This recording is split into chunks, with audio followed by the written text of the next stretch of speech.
En nombre del Padre, del Hijo y del Espíritu Santo. Amén. Amados hermanos, en nuestro Señor Jesucristo, nos encontramos en el domingo después de la Ascensión. Pero antes quería hacer una pequeña aclaración y corrección, puesto que en el sermón del jueves de la Ascensión hice una alusión al padre Gruner pensando que estaría vivo. Y me he enterado después que ha muerto. Entonces, por respeto a los muertos, y que el juicio de Dios sea el que los juzgue y no el nuestro, pues retiro la expresión dura y ofensiva, que lo dije a propósito, porque si estaba vivo para que recapacite, y era con respecto a que él había ido a Roma no hace mucho, poco antes de morir, el padre Amor, el famoso exorcista, que le dijo que había que consagrar pronto a Rusia porque si no iba a venir la hecatombe, y eso es una estupidez. La hecatombe ya está. La consagración de Rusia debió de ser antes del año 1938. En ese sermón dije 28, me equivoqué también. Después del 38 era absolutamente fuera de contexto. Para evitar los males de Rusia, del humanismo ateo. Entonces no sigamos diciendo tonterías, ni que el padre Amor, por muy exorcista que sea, que diga tonterías también él. Porque también dice hasta casi una herejía si me apuran. Porque con todo lo famoso que es, y que tiene que a veces hacer 20 y 30 exorcismos, como él mismo reconoce, para echar el demonio de una persona, yo me pregunto por qué no tiene esa eficacidad. Porque claro, él en su tontería teológica admite que Nuestra Señora ha sido tentada durante toda la vida como cualquier ser humano, y eso es impío y hasta herético si me apuran, aunque lo diga el padre Amor. Nuestra Señora no fue tentada ni puede ser tentada como todos nosotros. Ella no tenía la concupiscencia, no tenía el fomes peccati. Fue inmaculada desde su concepción. ¿Cómo va a decir eso, esa tontería? Y eso que es un gran exorcista, y ya viejo, y de la vieja escuela. Y ya no, Nuestra Señora normal como todos nosotros, y nuestro Señor también fue tentado, pero una cosa, nuestro Señor fue tentado, no porque el diablo lo pudiera tentar como tentaciones a nosotros, sino para sacarse la duda si era o no el Mesías, que es muy distinto. Y para dejarnos una lección también nuestro Señor. Pero que no me venga a decir el Padre Amor que Nuestra Señora fue tentada toda la vida por el demonio como nosotros. Eso es impío y, repito, hasta herético. Entonces, de todos modos, hecha esta aclaración, no sabía que el padre Gruner había muerto, y le di duro, porque uno pelea con los vivos, con los muertos ya, la misericordia de Dios, pero al pan pan y al vino vino.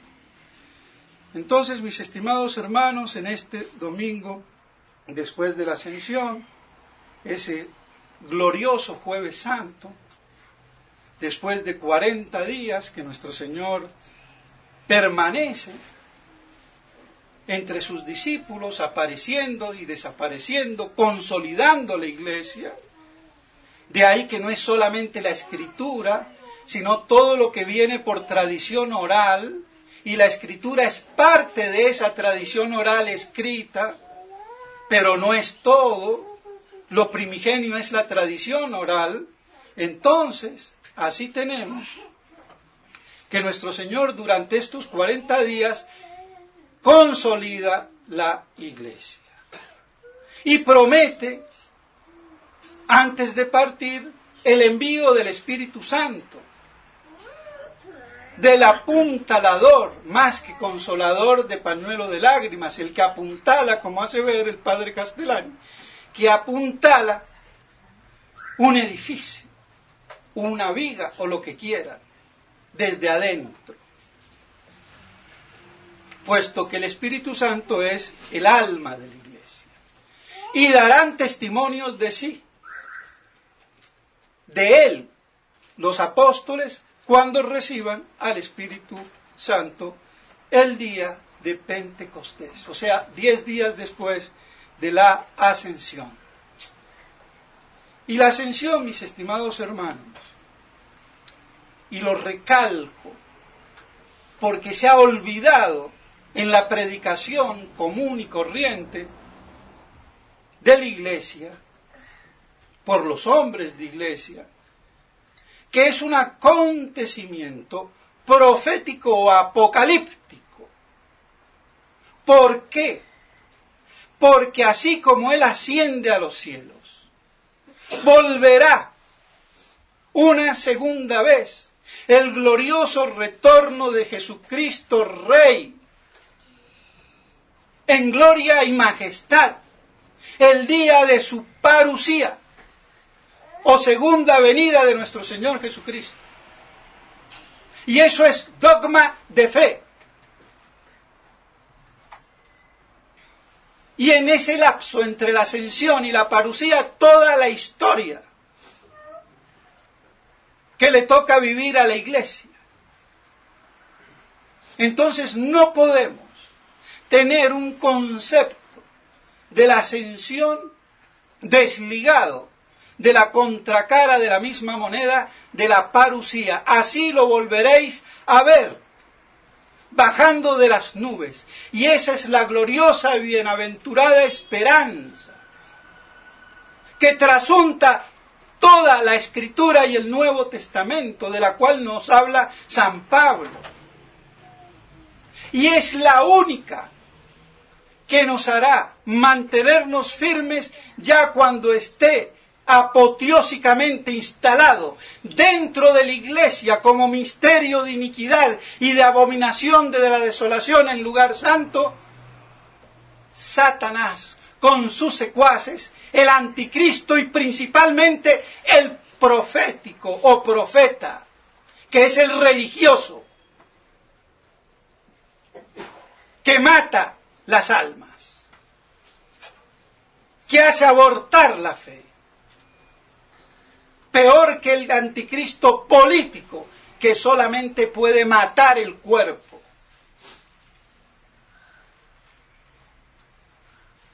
Hasta en eso se desvía la atención.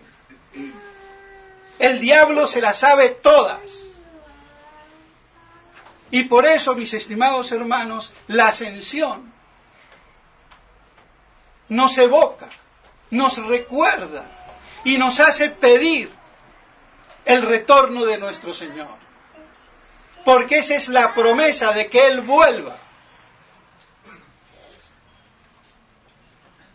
Y ahí, cuando Él vuelva, comienza su reino en esta tierra, sobre una iglesia unificada, bajo un solo pastor, sin dogmas distintos, como quieren hoy los modernistas, sin dogmas ninguno, unir. Pues sin dogmas distintos al único dogma verdadero, todos unidos en la verdad de Cristo Rey y de su iglesia. Y una vez que Él tenga el reino bajo sus pies, lo entrega al Padre. Y se cierra el ciclo.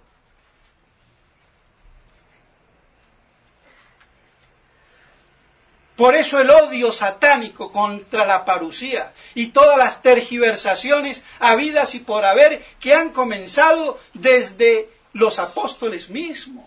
La confrontación con San Juan y Cerintos, un judío hereje que conculcaba el reino.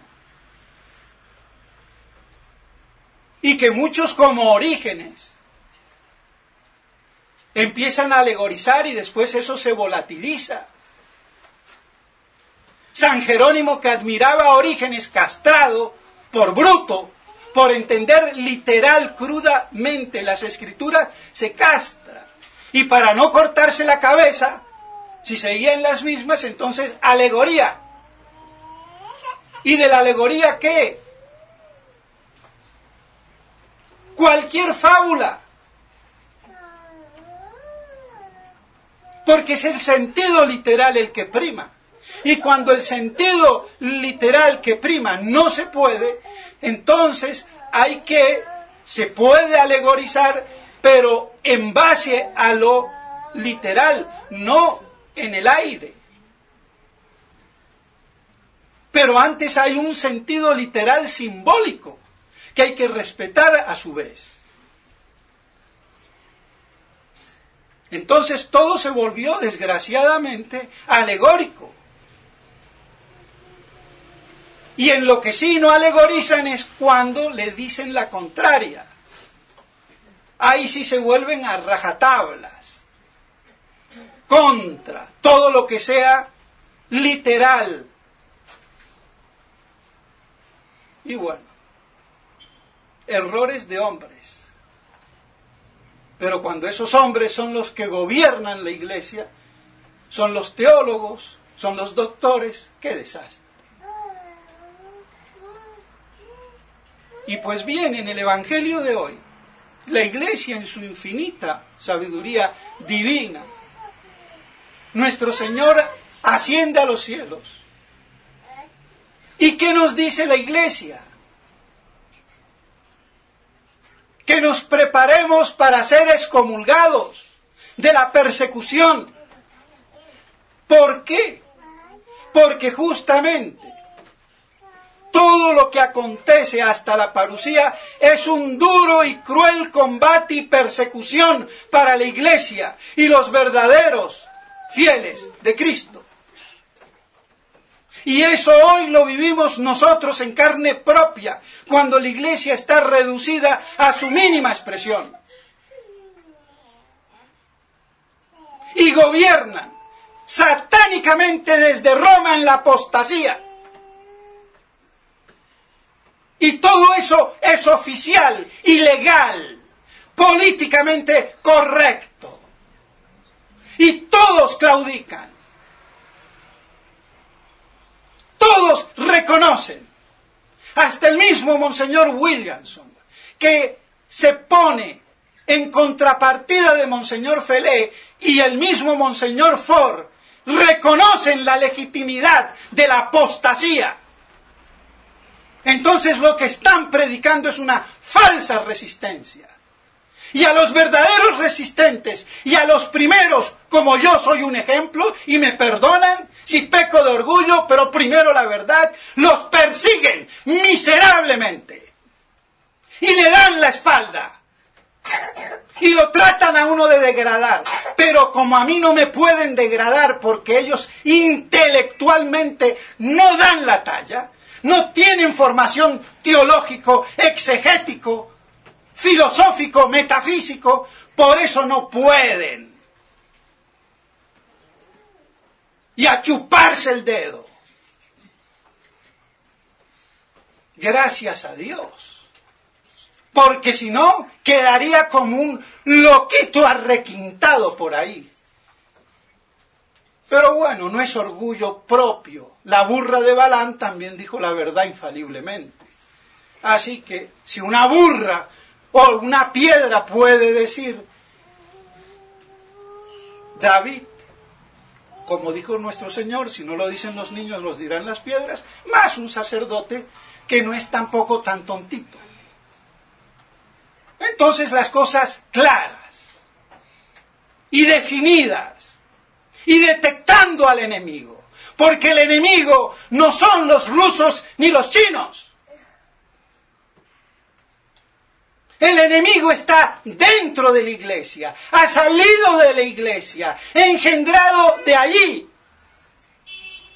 Y por eso los enemigos externos pueden contra ella, porque están los traidores de adentro. Esos son los modernistas, los que quieren cambiar el evangelio, quieren modificarlo. y de la cual esa iglesia es la iglesia del anticristo, y tenemos sus ministros excelentes como lo hay aquí en Colombia con Monseñor Córdoba. Es la expresión primigenia de un supósito de Satanás de la sinagoga dentro de la iglesia, del modernismo. Eso es Monseñor Córdoba. Por eso habla como habla. El degenerado. Y que me mande a cortar la cabeza, me importa un rábano. Porque esto no es político, es religioso. Y por la religión que me corten la cabeza, pero que él no pontifique como un monseñor muy católico. Es un monseñor de la nueva iglesia conciliar, sinagoga de Satanás. Quede claro. Y esa no es la iglesia de Cristo.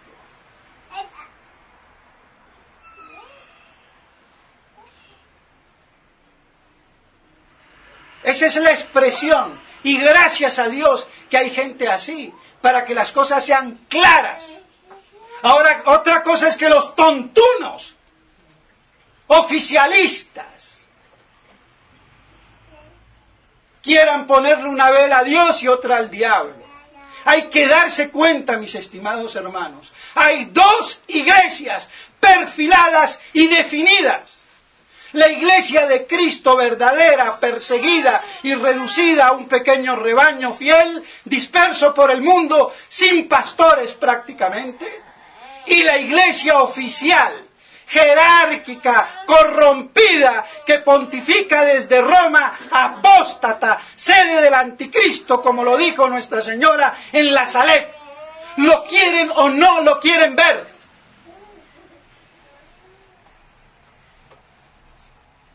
Y no hay término medio. Por eso no se puede decir que hay legitimidad, ni que se va caminando o corriendo a Roma, porque todo eso es para tener el certificado. Porque a Roma lo único que le interesa no es ni que le crean, que no la detecten como lo que es la falsificación de la iglesia. Entonces, mientras me reconozcan mi autoridad, hagan lo que quieran, pero todos vasallos y súbditos de este imperio anticristiano. Y el que no, excomulgado, os excomulgarán, nos dice nuestro Señor. Por eso nos viene muy bien el Evangelio de hoy, que la iglesia lo ha puesto, pareciera que ¿por qué la ascensión? Y nos viene a hablar de persecución, para que lo tengamos claro, apocalípticamente claro. Y por eso nos urge a nosotros hoy mucho más que antaño. Y nos cae como anillo al dedo, para que nos preparemos a la persecución desde adentro, que es peor que la desde afuera. La de los falsos hermanos, la de los traidores, la de los cobardes, la de los mercenarios. Esa es la triste realidad. Y por eso quieren ser monseñores y monseñoritos y cardenalitos y papitas, de papanatas.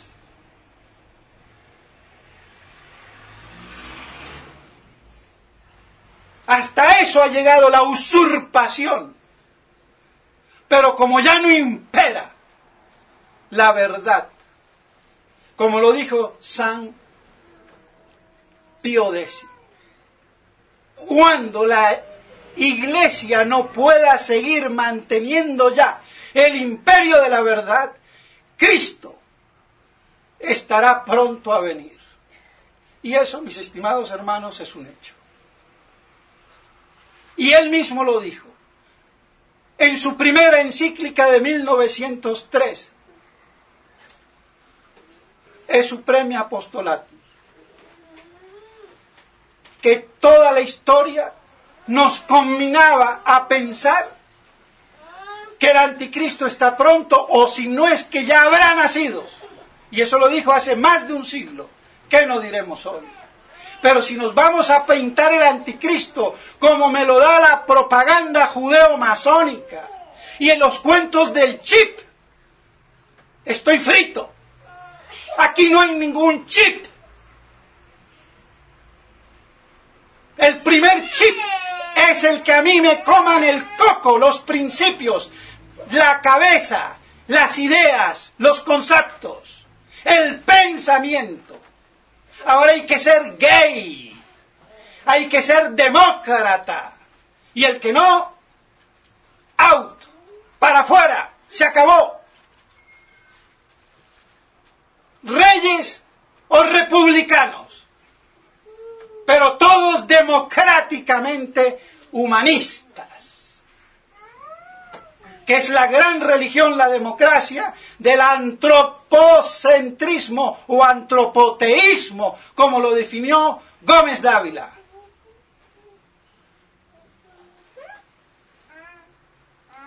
Y por eso entonces, todos claudican.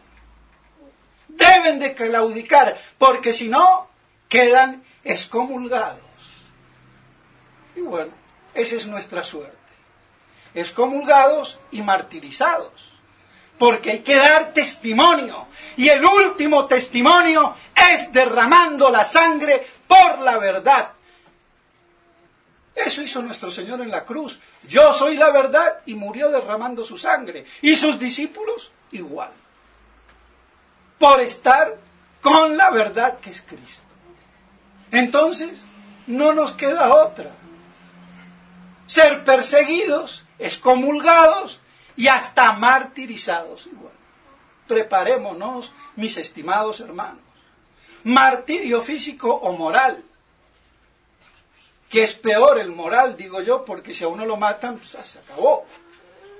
Pero que lo dejen vivo a uno, oprimido, en un mundo donde uno queda marginizado, donde ya uno no puede ni respirar. ¿Qué hacer? Es mucho peor mantenerse firmes. Vean lo que le ha costado a la fraternidad sacerdotal San Pío X. Ha tenido que claudicar.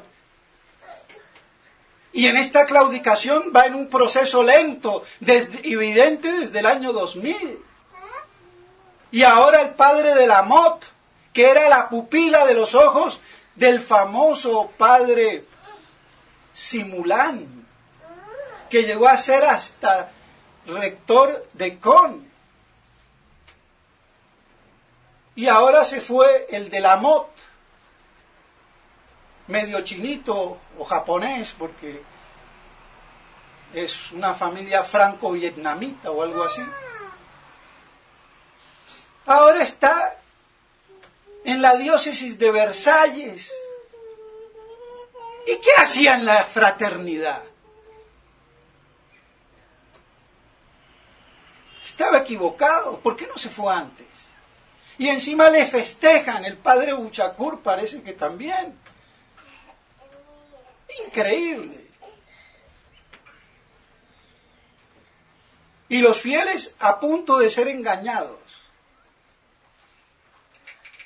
Si no están ya engañados. Aquí en Colombia se salvan porque estoy yo, no hay nada que hacer. Yo peso, y bueno, peso. ¿Qué vamos a hacer? Pero si hubiera en Francia gente así, pero no la hay.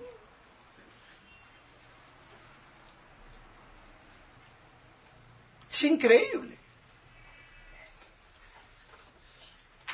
Porque les falta el tesón teológico y apocalíptico. Uno no puede dar lo que no tiene. Y esta crisis es apocalíptica, mis estimados hermanos. Y vean si no se cumple lo que dice nuestro Señor, os excomulgarán. Estamos excomulgados, y en buena hora, de la nueva iglesia a la cual nunca hemos pertenecido. Aunque Monseñor Williamson de Galarreta, Felé y Tissier, gracias Santo Padre, nos quitaste la excomunión. Imbéciles. Y me perdonan. Pero es que hay que decirle a las cosas como son. O traidores, no sé, peor todavía. Pero lo que no puede ser es que no se retracten.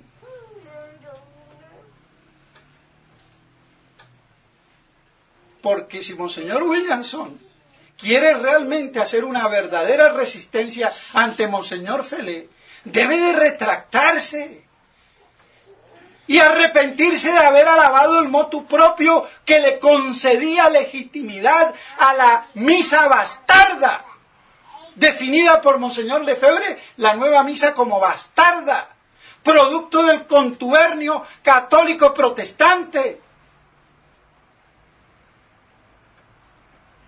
Y los sacerdotes que lo siguen no se dan cuenta de eso, o es que quieren tener un obispo a todo precio.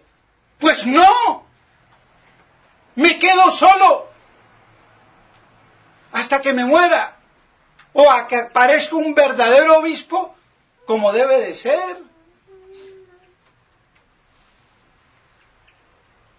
Pero no podemos vivir en medias tintas. Por eso, mis estimados hermanos, me disculpan, pero es que hay que hablar así, porque nadie habla así. Si hubiera 40, 50, bueno, hablaría más bajito. ¿Por qué? Porque como hay otros, varios, muchísimos, pues bueno, no necesito un parlante tan potente. Pero cuando prácticamente se está solo o con 2 o 3 sacerdotes más, toca gritar a como dé lugar. No hay otra. A ver si algo queda. Por eso, mis estimados hermanos, el Evangelio de hoy nos debe de reconfortar en la persecución, porque el ser perseguidos es un signo de garantía y de sello de estar en la verdad. Por eso el verdadero católico no necesita certificados de la Roma apóstata. Con su persecución ya lo tiene.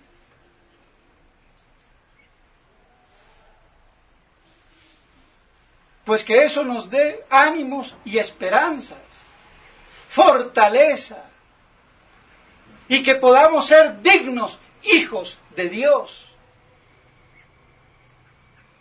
sin ser mojigatos.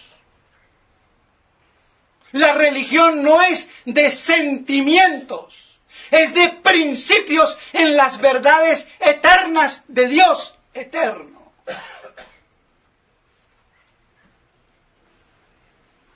Ese sentimentalismo barato, voluntarista, es lo que ha hecho degenerar la espiritualidad, la combatividad, la energía. Y por eso la Iglesia se ha llenado, no voy a decir la palabrita,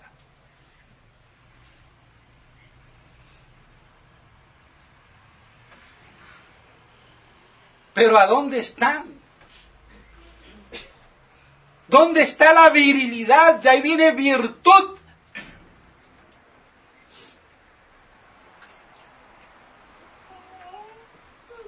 Y sin virilidad no hay virtud. Hombres y mujeres viriles, como Santa Teresa. Así que esa santidad de mojigato o de mojigata no es santidad, es falsa. Como la de las bobas vírgenes, muy santitas, pero muy tontitas, porque tenían el cerebro sin la lamparita de la luz, entonces para el infierno, por bobas, tontas o imbéciles. ¿Qué puedo hacer yo? Eso es lo que refleja el Evangelio. Dicho quizás de una forma un poco dura, pero toca decirlo así. Pues bien, mis estimados hermanos, que todo esto nos ayude para realmente fortificarnos en la fe, afianzarnos en la esperanza y crecer en la caridad, que está sustentada en la verdad. Por eso la verdad os hará libres, nos hará libres. Y por eso los santos mártires son los más libres, porque liberaron su alma derecho al cielo, permitiendo derramar su sangre por la verdad en testimonio de Cristo Rey. Pues bien, eso es lo que debemos de pedir, que nos consolidemos dando testimonio en la verdad y que le pidamos a nuestro Señor que apure su venida, porque estos tiempos son apocalípticos. La fecha máxima o mínima, como se la quiera mirar, es del año 47 o 48, cuando se acaba la diáspora. 47 por derecho y de hecho en el 48, cuando el pueblo elegido entra en Tierra Santa. Se acabó el tiempo de los gentiles. Estamos en la última semana de las famosas 70 semanas. Pero no lo queremos ver. ¿Por qué? Porque, bueno, hay mucho error exegético. Pero incluso hay que verlo. ¿Cómo anda el mundo? Esto es apocalíptico. El mundo anda mal y la iglesia peor que el mundo. Y la corrupción de lo peor, de lo mejor da lo peor. Y tenemos como expresión de esa corrupción toda la predicación modernista de Monseñor Córdoba aquí en Colombia. Él no tiene la culpa. Lo deformaron así. Pero es una expresión de esa nueva iglesia posconciliar, a la cual yo no pertenezco, ni ninguno de ustedes debe de pertenecer. Nosotros pertenecemos a la iglesia católica, apostólica y romana, fundada por nuestro Señor Jesucristo. No con la nueva iglesia posconciliar nacida del Vaticano II. Así de claro. Pues bien, mis estimados hermanos, que la Santísima Virgen María nos ayude a comprender todas estas cosas y a meditarlas en nuestros corazones y así poder perseverar por la gracia y la misericordia de Dios. Que nuestro Señor Jesucristo y la Santísima Virgen María nos guarden. En nombre del Padre, del Hijo y del Espíritu Santo. Amén.